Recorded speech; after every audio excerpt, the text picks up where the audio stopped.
For coming out here. I'm here making an important announcement, an announcement that Elizabeth Warren has never made, and that is, there's no other word than crisis to describe the misery, the loss, and the deaths that are overwhelming our families due to the drug epidemic plaguing our communities. And the very word opioid now strikes fear into homes, urgency with our police on the front lines of this calamity, and it's deepening the concern among health professionals who face the staggering numbers of people who become addicted to both illegal and legal narcotics. So as your next U.S. Senator, I will assist in fighting this epidemic every single day. Over the past few months, I've traveled to the U.S.-Mexico border. I've ridden along with state police gang units. I've spent the day in an ambulance with a crew. I've met with healthcare providers and those currently addicted to opiates in an effort to get their perspective on the real solutions needed. So today I'm announcing my comprehensive and compassionate plan for winning this war. I call that plan hope.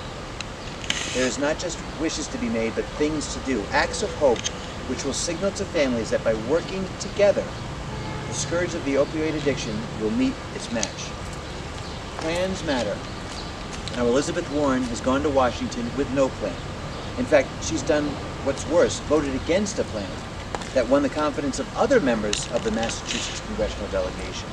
The 21st Century Cures Act that supplied Massachusetts with $12 million for treatment and prevention of the opioid addiction. She not only failed to vote for it, but actively lobbied against it.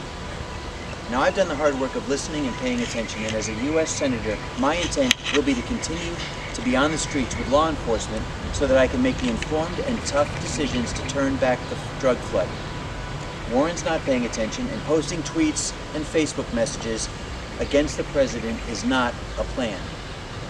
Now already as a state representative, I've supported legislation that strengthens prescription drug tracking laws, increases beds for treatment, and supports screening to identify those at risk.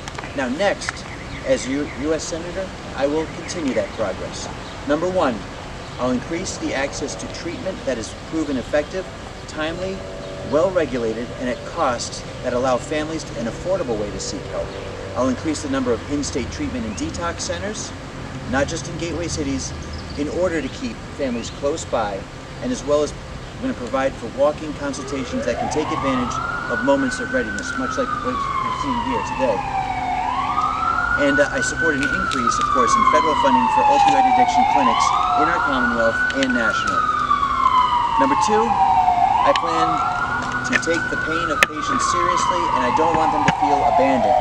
I will support federal funding research into FDA-approved chronic pain management alternatives. Many are identified but need to be better understood and more aptly applied. Without sufficient pain management, sufferers will find it too difficult to remain in recovery. Number three, I want to aid physicians in their responsibility to not overprescribe opioids, which only increases the likelihood of addiction. For example, in 2015, nearly 1 in 6 Massachusetts residents were prescribed an opioid, which then gets overfilled.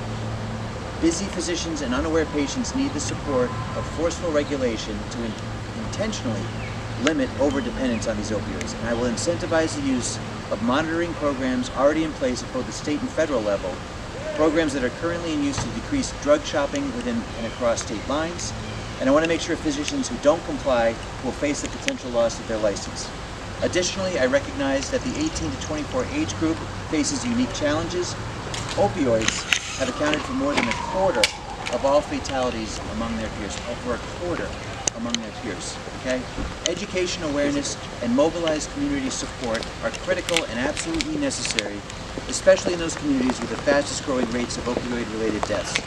Community health education initiatives deserve greater support, and I make that a key part of the HOPE plan.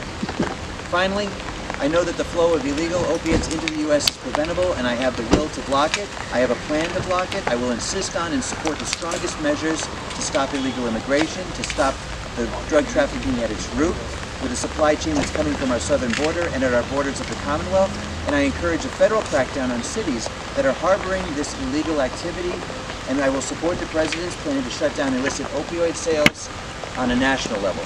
The harshest penalties for criminals found distributing drugs is necessary, including mandatory sentencing, and I support a minimum life sentence for traffickers found with over 30 kilograms of opioid substance in their possession. You know, planning is attending to the goals we ought to be thinking about and never do, and attending to the facts that we do not like to face, and facing the questions we lack the courage to ask. Now, I don't believe in little plans. You can always amend a big plan, but you can never expand a little one. I believe in plans big enough to roll back the scourge of our suffering and to give families a new day of hope. I believe this is what you expect from your next United States Senator. I know this is one of the things I want to accomplish as your next United States Senator, and I look forward to doing this together. Thank you for coming out today. Thank you. Can I get a quick question? I know